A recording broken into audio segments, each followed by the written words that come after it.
इधर मध्य प्रदेश में परिवारवाद को लेकर एक बार फिर सियासत तेज हो गई है। मंत्री ओम प्रकाश सकलेचा ने परिवारवाद का अर्थ समझाया।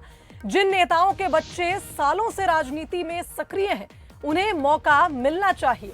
नरेंद्र सिंह तोमर, नरोत्तम मिश्रा के बेटे सालों से काम कर रहे हैं। गोपाल भार्गव, कैलाश विजयवर्गीय के बेटे सालों से काम कर रहे हैं, एक्टिव हैं। ऐसे में सकलेचा के बयान पर अब कांग्रेस नेता नरेंद्र सलूजा ने भी पलटवार किया। सकलेचा मोदी जी के परिवारवाद के निर्णय को खुली चुनौती दे रहे हैं, ये बात नरेंद्र सलूजा ने कही। साथ ही कहा कि परिवारवाद की परिभाषा प्रदेश में बीजेपी अपने हिसाब से गढ़ती नजर आ रही है। परिवारवाद का उनका सबका अर्थ बहुत सिंपल है कि जिसके परिवार से कोई राजनीति में पिछले 5-7 सालों से सक्रिय ना हो, वो कोई उसने ज़मीन पे काम ना किया हो, सीधा उसको अवसर देने के बजाय अब जो काम कर रहा है, कई नेताओं के बच्चे फुल टाइम काम कर रहे हैं, तो क्या आप केवल इसलिए उनका नाम काटना चाहते हैं जो फुल टाइम काम कर रहे हैं? जैसे गोपाल भार्गव जी का बच्चा हो, चाहे नरोत्तम जी का हो, चाहे नरेंद्र सिंह जी तोमर का हो, चाहे कैलाश विजयवर्गीय जी का हो, उनने अगली पीढ़ी का सालों से वो बच्चे काम कर रहे हैं। तो क्या आप का ध्यान उस तरफ ले जाने की मंशा है? मध्य प्रदेश के पूर्व मुख्यमंत्री के बेटे जो शिवराज सरकार में वर्तमान मंत्री ओम प्रकाश सकलेचा, उनका एक बयान सामने आया है जो परिवारवाद के पक्षधर बताए जा रहे हैं, और ऐसा लग रहा है कि इस बयान के माध्यम से मोदी जी के परिवारवाद के निर्णय को खुल के चुनौती दे रहे हैं। वो कह रहे हैं कि नरेंद्र सिंह तोमर, कैलाश विजयवर्गीय, नरोत्तम मिश्रा, गोपाल भार्गव के बेटे परिवारवाद की श्रेणी में नहीं आते। तो कांग्रेस उससे पूछती है, तो क्या स्वर्गीय नंदू भैया, जिनके बेटे को आपने खंडवा से परिवारवाद का उदाहरण देकर टिकट नहीं दिया, क्या वो परिवारवाद की श्रेणी में आते हैं? क्या शिवराज जी के बेटे कार्तिकेय परिवारवाद की श्रेणी में आते हैं? क्या प्रभात झा के बेटे परिवारवाद की श्रेणी में आते हैं? या और कई आपके ऐसे भाजपा नेता हैं जिनका परिवारवाद की आड़ में विरोध करते हैं, क्या वे परिवारवाद के श्रेणी में आते हैं? सिर्फ ये 4 नेता को छोड़ दिया जाए तो बाकी सब नेता परिवारवाद की श्रेणी में आते हैं। तो इस खबर पर हमारे साथ executive editor Manoj Saini ji live जुड़ गए, उनका रुख कर लेते हैं। मनोज जी, एक बार फिर परिवारवाद पर घमासान देखने को मिल रहा है। जैसे ही ओम प्रकाश सकलेचा जी ने परिभाषा बदली और उन्होंने परिभाषा समझाई कि आखिर परिवारवाद की असली परिभाषा क्या है, इसके बाद अब देखने को मिल रहा है, और अब आने वाले दिनों में भी देखने को मिलेगा किस तरह से इस पूरी परिभाषा पर राजनीति होती है। देखिए, परिवारवाद पर लंबे समय से चर्चा भी होती रही है, विवाद का मुद्दा भी बना है। लेकिन प्रधानमंत्री नरेंद्र मोदी जब 6 तारीख को भारतीय जनता पार्टी के स्थापना दिवस पर बोल रहे थे, तो उन्होंने कहा कि देश में 2 पार्टियां काम करती है, एक परिवारवाद पर काम कर रही है, एक राष्ट्रवाद पर काम कर रही है। जब से ये मुद्दा गरमाया हुआ है। लेकिन अब जब ओम प्रकाश सकलेचा मध्य प्रदेश सरकार के जिम्मेदार मंत्री है और वो भी उसी परिवार से आते, उनके पिता खुद वीरेंद्र कुमार सकलेचा मध्य प्रदेश सरकार में मुख्यमंत्री रहे हैं, और उनके बाद फिर ओम प्रकाश सकलेचा भी राजनीति में आए। लेकिन चीज़ें बदली है मोदी और अमित शाह के आने के बाद, और लगातार इस पर बीजेपी विचार कर रही है कि परिवार को बढ़ावा ना देते हुए ऐसे कार्यकर्ताओं को मौका मिले जो लगातार पार्टी के लिए काम करते रहे। अब ओम प्रकाश सकलेचा यही कह रहे हैं, क्या कैलाश विजयवर्गीय के बेटे जो वर्तमान में विधायक हैं, आकाश विजयवर्गीय इंदौर से आते हैं, या फिर हम बात करें अभिषेक की जो गोपाल भार्गव के बेटे हैं, क्या वो राजनीति में नहीं आ सकते?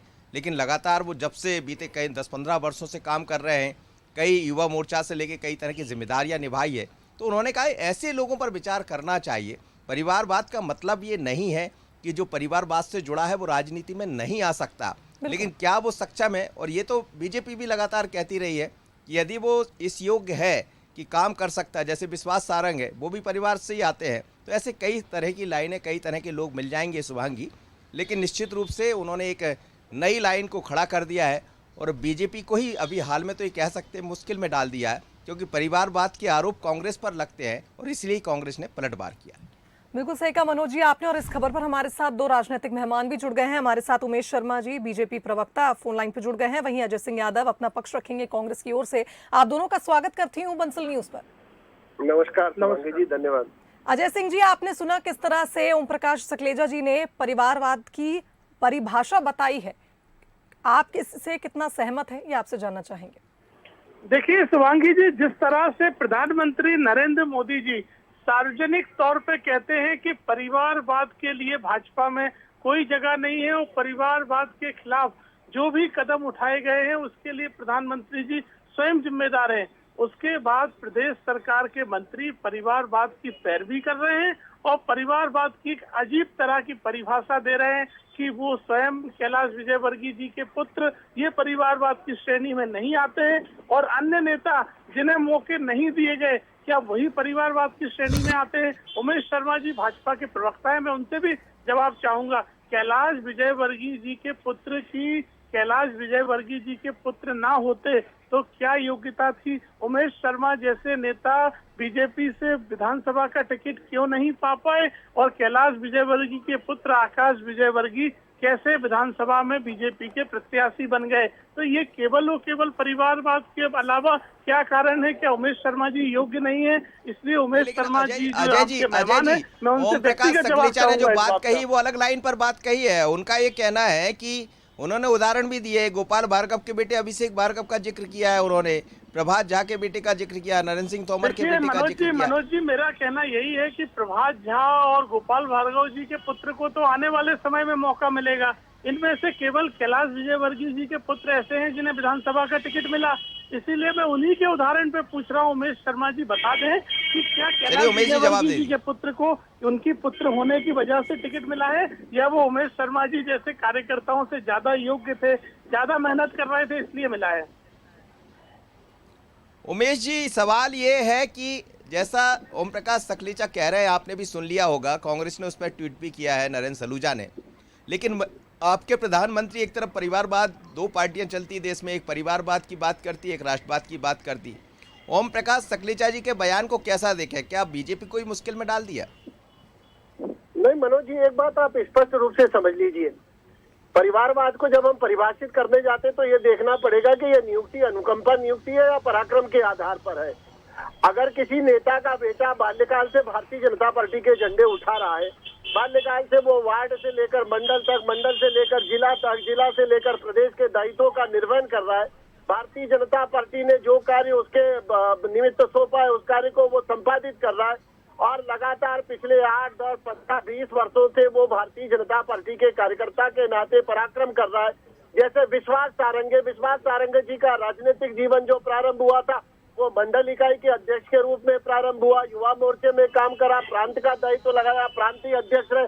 दीपक जोशी जी का जो राजनीतिक जीवन था माननीय शिवराज जी के समय में, आकाश विजयवर्गीय जी का पूछा है, आप अपनी तुलना करके बता दीजिए आपको टिकट क्यों नहीं मिला और उन्हें कैसे मिल गया? आप इतना सा जवाब दे दीजिए, मैं तो आपको पूरे मध्य प्रदेश की बहुत सारी अनुकंपा नियुक्ति बता दूंगा, भाजपा में चाहे मंजू दादू हो या अन्य भी नेता हो। अपना प्रश्न डालते ना चुप नहीं बैठते यार, आप बड़बट्टा बना बहुत। अरे तो आप सही जवाब ही नहीं दे रहे हैं। आप इंदौर का बता दीजिए, इंदौर का बता दीजिए। आपको अजय जी आपके पास भी आएंगे जी, अजय जी आपके पास भी आएंगे, आप अपना मत रखिएगा। उमेश जी आप अपनी बात पूरी करें जी। मुझे लग रहा है अजय जी शुभांगी जी का काम शुभांगी जी को करने दे, वो उत्तर दे तो शुभांगी जी का है कि आपको अवसर जो है मुझे। तो मैं मनोज जी यही कह रहा था शुभांगी जी कि ये कुछ नियुक्तियां अगर अनुकंपा के आधार पर होती है तो परिवारवाद की श्रेणी में आती है। मुझे लग रहा है कि जो कार्यकर्ता अपने परिक्रम के आधार पर, अपने प्रारब्ध के आधार पर अपना स्थान बनाता है तो उसको निश्चित रूप से स्थान दिया जाएगा।